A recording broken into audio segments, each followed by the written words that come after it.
देख रहे हैं स्ट्रीट बज़ न्यूज और मैं हूं प्रतिमा शाह।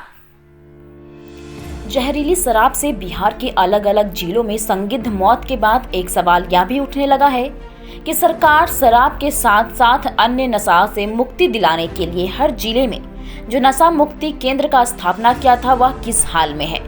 इसी के रियलिटी चेक के दौरान सीमांचल के एकमात्र नशा मुक्ति केंद्र जो कटिहार सदर अस्पताल में संचालित हो रहा है, उसका जमीनी जायजा में चौंकाने वाली बात सामने आई है। कटिहार नशा मुक्ति केंद्र का हालत के बारे में अगर बात करें तो यहां अब भी 5 लोग भर्ती हैं, जबकि पूरे साल भर इस नशा मुक्ति केंद्र में इलाज करने वालों की संख्या अच्छी है। मगर गौर करने वाली बात यह है कि इस नशा मुक्ति केंद्र में इलाज तो सरकारी स्तर पर उपलब्ध है, मगर पिछले 2 साल से नशा मुक्ति के लिए दिए जाने वाली दवा सरकार के तरफ से बंद कर दिया गया है। ऐसे में मरीजों को दवा बाहर से ही खरीदना पड़ता है।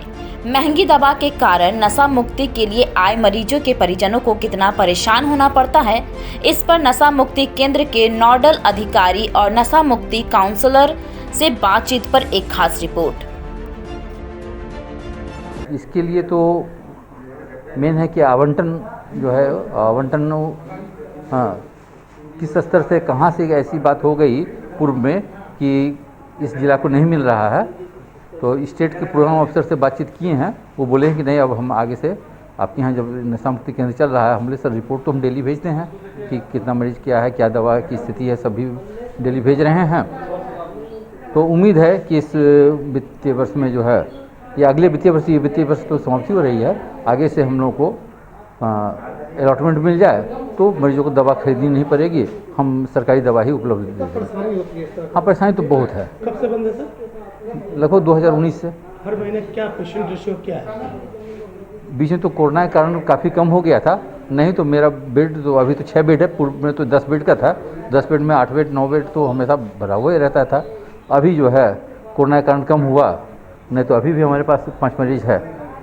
हाँ, मेरा नाम डॉक्टर आर्यन पंडित, नोडल पदाधिकारी नशा। प्रभाव दिखता है उनके परिजनों में? प्रभाव दिखता है? काफ़ी प्रभाव दिखता है परिजनों में, ख़ासतौर पे जब यहाँ पे जब नशा छुड़ाने के लिए जब पेशेंट आता है तो एक खुशी उसके मन में ये रहता है क्या कि उसके परिजन, खास करके उसके परिजन को, उसकी जो पत्नी है, उसके माँ बाप हैं, ये सब बच्चे हैं, तो उन लोग के अंदर एक विश्वास रहता है कि हम नशा मुक्ति केंद्र जाएंगे और बच्चे का जैसे उम्मीद रहता है कि उसके पिताजी अब ठीक हो जाएंगे, पत्नी का रहता है मेरा हस्बैंड ठीक हो जाएगा, और उसके माँ बाप को भी लगता है मेरा बेटा या जो भी है वो हमारे हस्बैंड जो भी है वो हम ठीक है। एक आत्मविश्वास लेके वो लोग यहाँ पे आता है और ये देखा भी गया है कि यहाँ से पेशेंट ठीक होके गए भी हैं।